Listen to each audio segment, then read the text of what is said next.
لوگ جو ذرا کمزور ایمان والے تھے وہ پچھلی صف میں کھڑے ہوتے تھے تاکہ رکوع میں جائیں تو اپنے ہاتھ کے بغل سے اس عورت کو دیکھ لیا کریں. ہے کہ نہیں ہے؟ اس حدیث کو بدقسمتی سے علامہ البانی رحمہ اللہ نے صحیح قرار دیا، صحیحہ میں رکھا ہے، جس سے لوگ یہ اندازہ لگاتے ہیں کہ ہاں بھائی کیا ہے، وہ اپنے چہرے کو کھولے تبھی تو لوگ دیکھا کرتے تھے. لیکن ساتھیو اولاً تو اس حدیث کے اوپر ہم نے غور کیا اور دیکھا تو یہ حدیث سخت ضعیف ہے. اگر صرف ضعیف نہیں سخت، بلکہ مکہ میں جو ایک ہندوستانی علم ابو الاشبال رہتے ہیں وہ کہتے ہیں حدیث موضوع ہے. آپ لوگ ان سے مل کر کے اس کو پوچھ سکتے ہیں. میں کیوں کر رہا ہوں سخت ضعیف ہے؟ اس لیے کہ دیکھیے اس حدیث کو روایت کرنے والے نوح ابن قیس عن عبد ابن مالک النکری عن ابی الجوزاء عن ابن عباس ہیں. نوح عن عمرو ابن مالک عن ابی الجوزاء عن ابن عباس. نوح کے بارے میں حافظ ابن حجر کہتے ہیں صدوق رمی بالتشیع. ذرا غور کریں گے، ہیں تو سچے لیکن ان کے اندر شیعیت پائی جاتی تھی. ان کے استاد جو عمرو بن مالک النکری ہیں ان کے بارے میں ہے کہ صدوق لہ اوہام کان یتشیع. صدوق لہ اوہام، سچے تو ہیں لیکن کیا ہیں، ان کے اندر وہاں پایا جاتا، بھول جایا کرتے تھے. اور ابو الجوزا کے بارے میں ہے یہ کثرت سے حدیثیں جو سنتے نہیں تھے وہ دوسرے کو بیان کر دیا کرتے تھے. اب یہ تین علتیں اس حدیث میں پائی جائیں اور خاص طور پر ایک ایسا ہو جس کے اندر تشیع پایا جائے، وہ صحابہ کے بارے میں کچھ بھی کہا جا سکتا ہے. اور ذرا غور کریں کہ صحابہ کی شان کے بارے میں آپ یہ کیا کہتے ہیں کہ ہاں یہ تو بالکل بے تکی سی بات ہے کہ ہاں وہ اپنے ہاتھ کے نیچے سے عورت کو پیچھے سے دیکھ لیا کرتے تھے. کچھ لوگ کہتے ہیں ہو سکتا ہے وہ منافق رہا ہو، ہے کہ نہیں، لیکن سوال پہلے حدیث تو صحیح ہو، ایک چیز. دوسری چیز اتنا بڑا حادثہ مسجد نبوی کے اندر پیش آئے اور آپ خاموش رہ جائیں، بیان نہ کریں لوگوں سے، اس عورت کو منع نہ کریں، اسے انکار نہ کریں، یہ کیسے ہو سکتا ہے؟ تو یہ حدیث بیان کرنے سے شرم آنی چاہیے، ہے کہ نہیں، کہ ایسی حدیث بیان کی جائے کہ ہاں عورتیں اس وقت پردہ نہیں کیا کرتی تھی. اچھا ایک اور حدیث جو صحیح بخاری شریف میں ہے اور وہ ذرا سنتے چلیں. حضرت عبداللہ بن عباس نے اپنے شاگرد عطا ابن رباح سے کہا کیا میں تمہیں ایک جنتی عورت نہ دکھلاؤں؟ اس حدیث سے بھی لوگ استدلال کرتے ہیں، کیا میں تمہیں ایک جنتی عورت نہ دکھلاؤں؟ انہوں نے کہا ضرور دکھلائیے. کہا کہ وہ کالی عورت جو بیٹھی ہوئی ہے، وہ کالی عورت جو بیٹھی ہوئی ہے یہ اللہ کے رسول کی خدمت میں حاضر ہوئی آپ کی خدمت میں ایک بار، اور کہا اے اللہ کے رسول دعا کیجئے کہ مجھے مرگی کے مرد سے نجات مل جائے، مجھے مرگی کی بیماری ہے، میرا ستر کھل جایا کرتا ہے، میں بے پردہ ہو جاتی ہوں، آپ دعا کیجئے.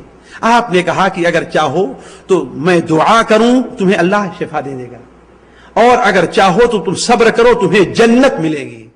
اس نے کہا اے اللہ کے رسول میں صبر کروں گی، البتہ آپ یہ دعا کیجئے کہ اے اللہ تعالیٰ میں جو بے ستر ہو جاتا ہوں، میرا پردہ کھل جایا کرتا ہے نا، وہ میرا پردہ نہ کھلے، میں ستر ہی میں رہوں، اگرچہ مجھے مرگی کی بیماری ہے میں اسے برداشت کر لوں گی، لیکن میں جنت کا سودا، جنت کو داؤں پہ نہیں لگا سکتی. تو اس کے بعد اسے مرگی آیا بھی کرتی تھی لیکن بے ستر نہیں ہوا کرتی تھی، یعنی ان کی شرمگاہ یا ان کا جسم نہیں کھلا کرتا تھا. تو اس سے لوگوں نے استدلال کیا ہے. عبداللہ بن عباس نے کیا کہا؟ وہ کالی عورت.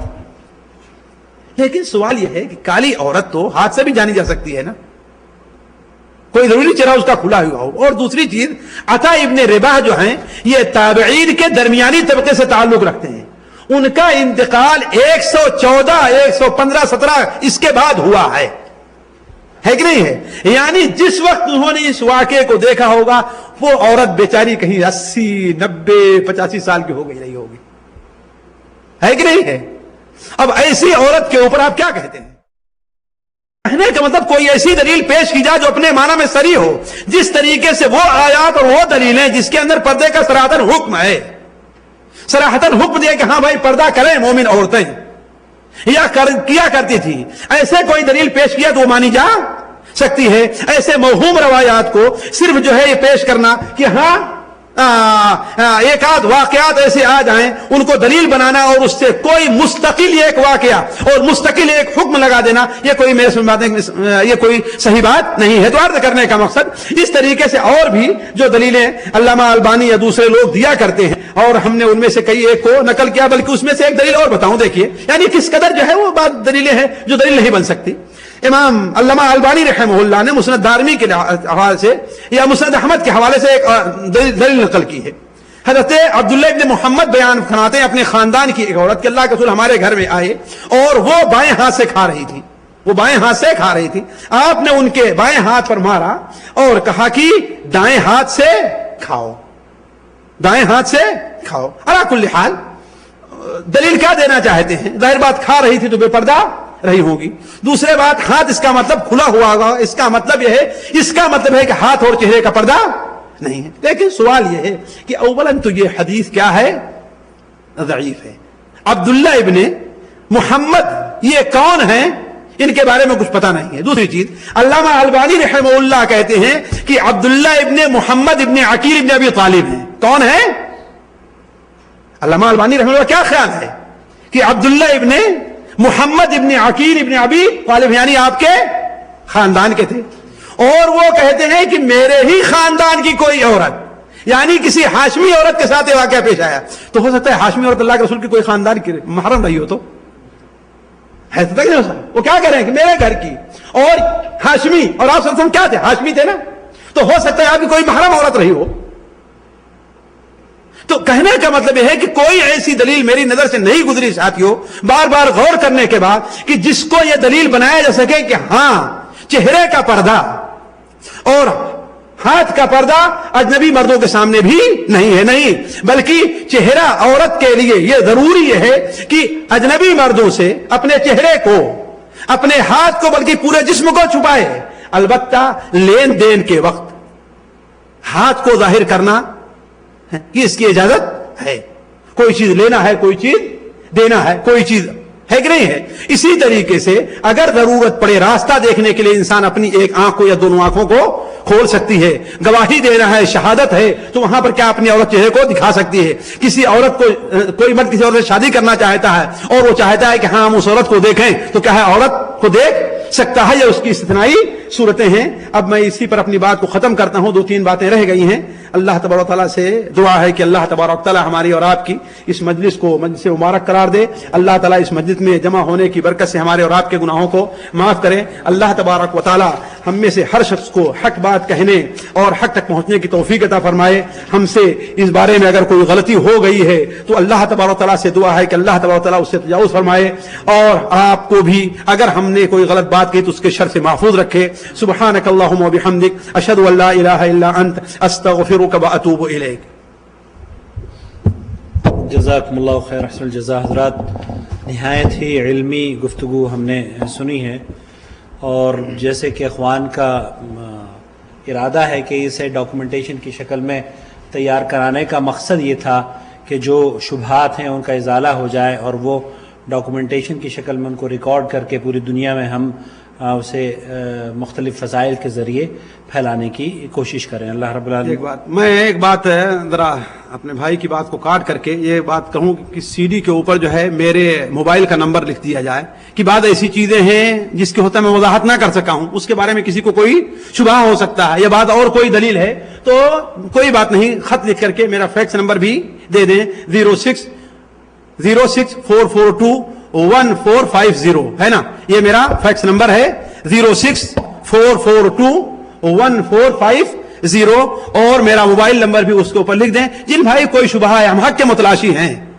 ہم حق کے متلاشی ہیں، ہم حق چاہتے ہیں، نہ تو کسی کی مخالفت ہمارا مقصد ہے، بلکہ اللہ کے رسول صلی اللہ علیہ وسلم کی سنت اور آپ کی اطاعت ہمارا مقصد ہے۔ اگر کسی بھائی کو کوئی شبہ ہے جو یہاں پر حاضر نہیں ہیں، یا جو یہاں پر حاضر ہیں لیکن لوگوں کے سامنے اپنی زبان کو کھولنا نہیں چاہتے ہیں، ہے کہ نہیں ہے، تو بلا جھجک اس سلسلے میں خواہ فیکس کے ذریعے ہو یا ٹیلی فون کے ذریعے ہو سوال کر سکتے ہیں۔ آپ اپنا موبائل نمبر بھی اگر بتا دیں۔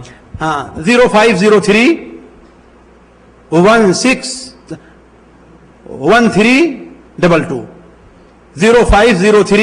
0503-161322 نہیں 22 آخر میں ہے۔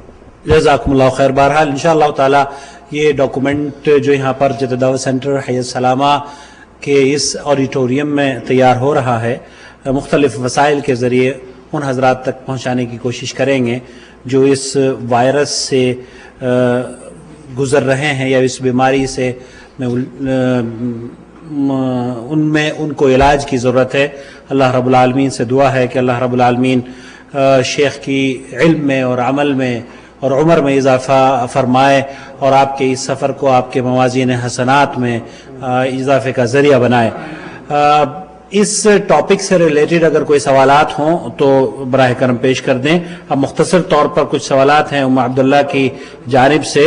ہم اس سے پہلے کہ اس مجلس کا اختتام کریں، آپ سب کا بھی ہم شکریہ ادا کرنا چاہتے ہیں، شیخ صاحب کا شکریہ ادا کرنا چاہتے ہیں، خاص طور پر۔ السلام علیکم جی، ہلو، کال اینڈ ہو گئی ہے، کال اینڈ ہو گئی ہے، ان سے کہنا اگر دوبارہ کر لیں۔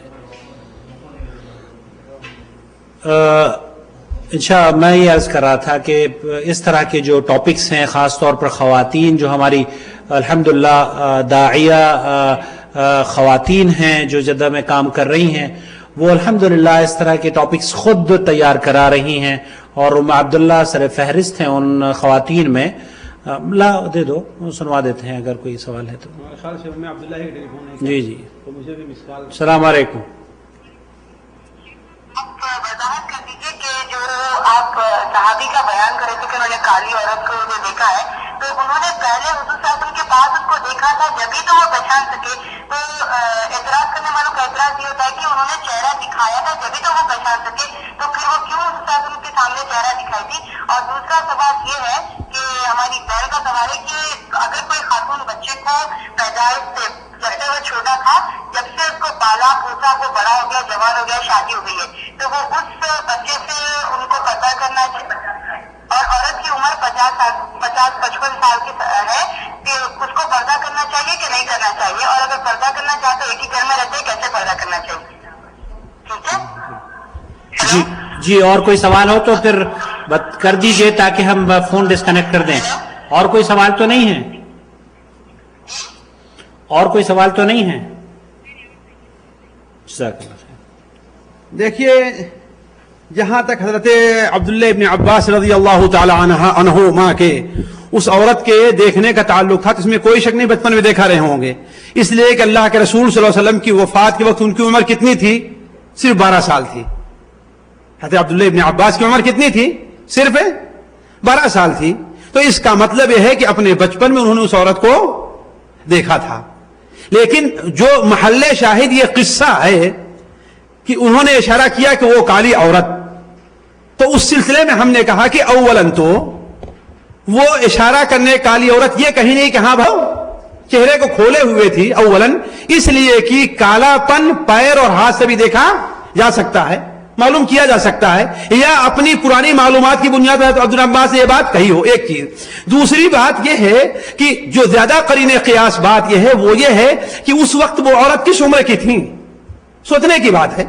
عطا ابن رباح کے بارے ہم نے یہی کہا کہ یہ کبار تابعین میں نہیں ہے، یہ تابعین کے وسطی، یعنی جن کی ملاقات بڑے بڑے صحابہ کرام سے نہیں ہے۔ یعنی کہنے کا مطلب یہ، اگر ان کی ولادت تقریباً 45 ہجری کے قریب ہے، حضرت عطا ابن ابی رباح 45، اب اگر جو ہے یہ واقعہ 50-60-65 ہجری کے، یعنی جب وہ پڑھنے لگے حضرت عبداللہ ابن عباس کے شاگرد بنے، ظاہر بات اس وقت ان کی عمر کیا بڑی تھی، آخری شاگردوں میں، تو اگر مان بھی لیا جائے 65 سال، سن 65 ہجری کا یہ واقعہ ہے، تو 65 ہجری میں سوچیں کہ 65 سال یا اور وہ اس وقت پہلے کیا بڑی تھی، اور جس وقت اللہ کے رسول نے شکایت کی تھی اس وقت ان کی عمر کتنی رہی ہوگی؟ یعنی 75-80 کے وقت تقریباً ان کی عمر رہی ہوگی۔ ایسے وقت میں عورتوں کے لیے جو اس عمر کی عورت ہو جائے، اس کے لیے ظاہر بات اس کے اوپر چہرے کا پردہ نہیں ہے۔ جی ہاں، اور دوسری بات جو انہوں نے کیا کہی تھی، بچہ اگر پرورش کی جائے، جی ہاں، دیکھیے اگر کسی بچے کی پرورش کی جا رہی ہے تو بچہ بالغ ہو جانے کے بعد، یا صرف بالغ ہونا شرط نہیں ہے، حتی یظہروا علی عورات النساء، یعنی عورتوں کے معاملے سے دلچسپی اس کے اندر پیدا ہو جائے۔ ہمارے یہاں یہ بہت بڑی غلطی عورتیں کرتی ہیں کہ ہاں بھائی ابھی تو 12-13 سال کا ہے، ابھی بالغ کہاں ہوا ہے۔ 12-13 سال کی قید نہیں ہے، بہت علماء نے صرف 11 سال اور 10 سال اس کی قید رکھے۔ کیوں؟ اس لیے کہ 11 سال 10 سال 12 سال ہو جانے کے بعد بچے کے اندر عورتوں کے تئیں شہوت پیدا ہوتی ہے۔ عورتوں کو بچوں سے اس عمر کے